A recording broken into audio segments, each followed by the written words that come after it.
Hi everyone. Today I want to give you a quick review of the paper, a review of uncertainty quantification in the context of deep learning that I have done as part of my CSC 880C IEQ class. So the paper was produced by M. Avtar and others in 2021. The paper is a survey paper and talks about different uncertainty quantification techniques in the context of deep learning. It also lists some of the different applications in which these techniques have been applied. However, for the part of this presentation, we are going to limit ourselves to the primary methods listed in the paper. So to give you a quick agenda, I'm going to first talk quickly about the what, why, and how of uncertainty quantification. So what is uncertainty quantification in the context of deep learning? Why do we need it? And how do we actually measure uncertainty? Then we are going to talk about some of the prime methods for uncertainty quantification. And then we're going to talk a little bit about gaps and potential future work ideas as listed in the paper. So to first start with, what is uncertainty quantification in the context of deep learning? Generally, when we talk about machine learning or deep learning, we are only provided by with a single prediction by the output. Uh, However, in the context of uncertainty, we do not only want a single prediction, but rather a distribution over these predictions. In the case of regression, it might mean that we want the mean prediction line as well as the variance around it.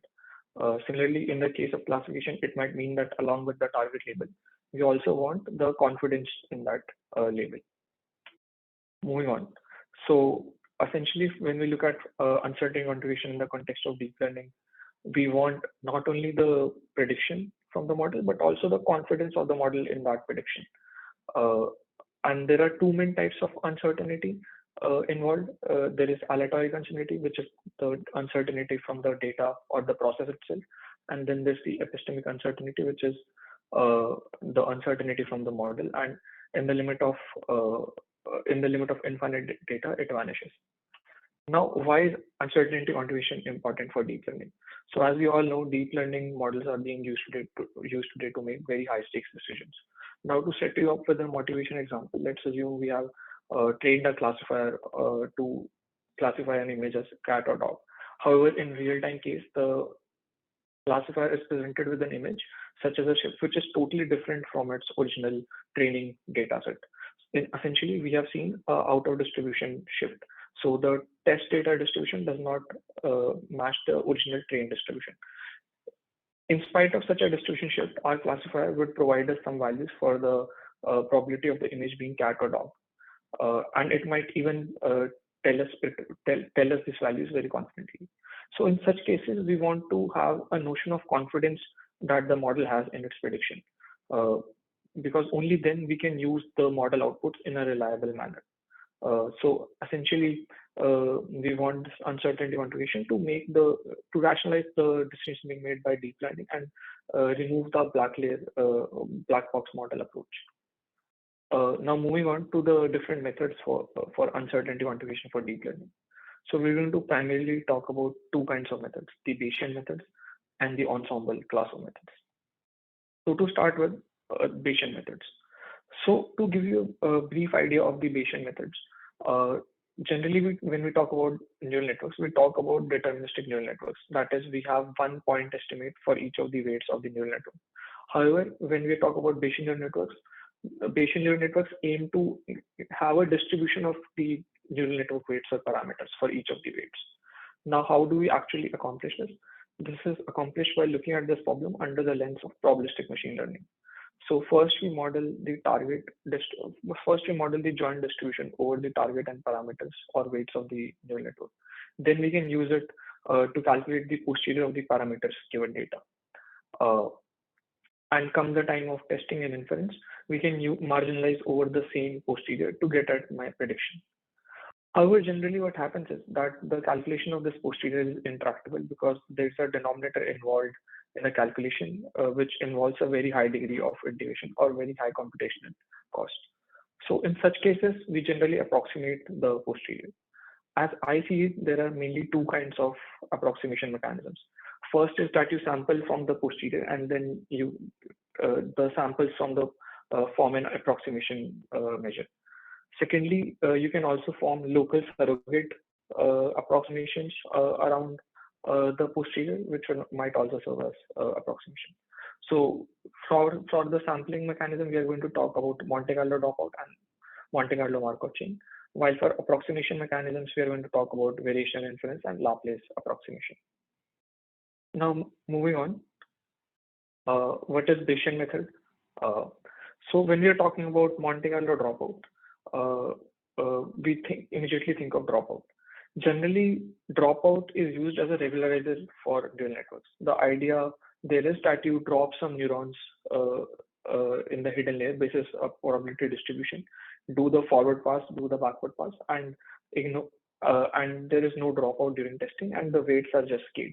The idea behind using this as a regularization mechanism is that, let's say you are doing image classification for phase, and different parts of the network might correspond to different features in the face. So maybe image, ear, uh, uh, eye, ear, nose, etc.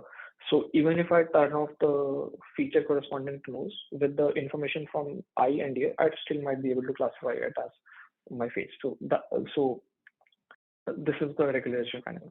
However, when we use the same dropout and apply it to testing, we land with Monte Carlo dropout. So we establish a Bernoulli distribution over the hidden layer neurons, and basis the value of the Bernoulli variable, we either turn on or turn off that neuron. So this essentially gives us different versions of the same network, and then we can pass our input through them to arrive at multiple outputs, which can then be used for uh, mean prediction and to give uncertainty. Literature has also shown that Monte Carlo methods is a good method for deep Bayesian neural networks. And this dropout probability for testing is again a hyperparameter that needs to be tuned. Moving on to the next method, Monte Carlo Markov chain. So Monte Carlo Markov chain works by setting up a Markov chain whose stationary distribution converges to a target distribution. Now, in the context of deep learning as well, we want to set up a Monte Carlo Markov chain whose target distribution converges to the posterior of neural network weights. Now there are different class of MCMC methods. The most easiest or vanilla class is the Metropolis Hastings algorithm. So we randomly initialize our neural network weights basis the prior or some other method, and then we can make small perturbations and accept those perturbations basis our acceptance ratio, which is essentially the ratio of my previous ratio of posterior basis the current weights versus the posterior from the previous step. Now, as I said, the posterior involves a normalizing factor which is intractable, but because the same normalizing factor is involved both in the numerator and denominator term, it cancels out. So this is the vanilla Metropolis Hastings. There is another small variation of this method possible. So if instead of using the entire data to compute the posterior, if we use just the stochastic, if we just use a sample of datasets, we land up with stochastic gradient MCMC. There are some other variations of MCMC as well, which I want to quickly talk about. So the idea behind these variations is, in MCMC, you are taking uninformed steps, or the perturbations are uninformed. Hence, you take quite long to converge. The idea here is that if we take more informed steps or more informed perturbations, the MCMC chain can converge much faster. So the first method in this class is Langevin diffusion. So essentially, we set up a stochastic differential equation, which if we let to run for a long time, the solution of which converges to our target distribution. Under these Langevin diffusion dynamics, the given expression gives us the update rule or the update step for the MCMC parameter or the neural network weights. One similarity that I want to point out here is that this expression is very, very similar to the normal gradient descent that we do for training neural networks. So the previous, parameter from previous iteration plus some factor into gradient, but there's this additional fraction of noise. So essentially, this can be thought of as a gradient descent with noise. Then there is another variation possible. So if instead of using the entire data to compute the gradient, we instead use a sample of datasets to compute the gradient, which is essentially an unbiased estimator of the gradient, we land up with stochastic gradient MCMC. Then there is another version possible, which is the cyclical stochastic gradient. The idea there is that suppose if you want to explore a multimodal distribution with Monte Carlo Markov chain, you can start the chain at different over dispersed stops, and then you'll be able to explore the distribution better. So in this as well, in this method as well, the similar approach is taken. So we start at a high learning rate or step size, which is essentially the sigma square from this factor. And then we decrease it as we start converging, like the normal stochastic gradient descent. But once we have already converged, we increase it higher. So now we can explore other mode or other local optimum solution. So this is one method. Just to quickly talk about some results, there is also the Hamiltonian Monte Carlo method, which is very accurate but takes a little longer to run. So in fact, one iteration of HMC is very similar to Longevin diffusion. So these methods have given good results, and circular learning rate methods have shown very good results, especially for multimodal distributions. Then another approach that I want to talk about is variational inference. So we want to approximate the posterior, and now we will approximating the posterior in the form of another distribution Q, which is a simpler distribution that we will decide. Now, generally, these Q require some factorization, and you can do multiple sort of divide the variational inference method into multiple subclasses based on the original structure of the Q you have chosen and the amount of factorization you're going to involve. So some examples of factorization include, like, either you can factorize over the layers of the neural network, or you can factorize over all the individual neurons. So there is no correlation amongst individual layers as well. So this is called mean field approximation. So there are different versions of factorization possible. So essentially, the idea behind variational inference is that we want to find a Q which best approximates P. This is done by minimizing the KL divergence between Q and the posterior. Now, KL divergence in this form is a little bit hard to calculate. So opening the posterior into likelihood and prior terms lands us with these two terms. So this is much easier to calculate. And if you especially look at the second term, it's the KL divergence between the Q, which we have set up, so we know it in the form analytically. Similarly, the prior we only have set up, so we know it analytically. So this is very easy to calculate and does not really involve the neural network. The first term relatively is a little bit harder to calculate because it involves the neural network weights. So you have to do passes over the weights to take the network to take the weights. So generally, people have taken the reparameterization to further ease its computation. So they reparameterize the weights of parameters as another auxiliary, coming from as another auxiliary random variable, and then take a expectation over that. Another variation I want to quickly talk about is, so if you use the KL divergence as the cost function and then take gradient of that to do the backpropagation, it's called Bayes by backprop. Another method that I want to talk about is Laplace approximation. So the idea in Laplace approximation is that you want to find local surrogate function which approximates the posterior. This is found by, so Laplace approximation works by finding the maximum posterior estimate of the posterior. And then a Gaussian is set up centered at that posterior with the covariance given from the Hessian of the likelihood at that point. So it's again a very intuitive approach. And one resemblance that I want to talk about here is that when we are finding the map estimate of the neural network from the posterior, if we set up Gaussian prior on the weights, it again becomes in the regularization form because we'll have this L2 penalty terms. So this is just again another resemblance between the normal and Bayesian method. Then we have talked about quite a few of these Bayesian methods. However, these methods suffer from three main problems. Firstly, they are slow. So we need to run the network n number of times, or we need to sample n number of times. Secondly, we have multiple copies of these network and then we have to store them. And then third, another difficulty with them is calibration. So there is prior involved in almost all the methods which you have to tune, and it might require some effort. So there's another class of methods which try to solve this problem, especially the calibration problem. and it works by ensembling. So ensembling is when you build different models and then you can average the predictions from those models to get the output. So first example of this class of method is deep ensembles. So you randomly shuffle your data n number of times and train them normally with stochastic gradient descent. And because SGD arrives at a local optimum, you'll have n number of parameter, n number of trained parameters, which you can then combine to give n predictions and then similarly do variance or uncertainty quantification. Now, these kind of methods are very easy to implement, and they have shown very good results, especially in the case of OOD shift or shift between train and test data.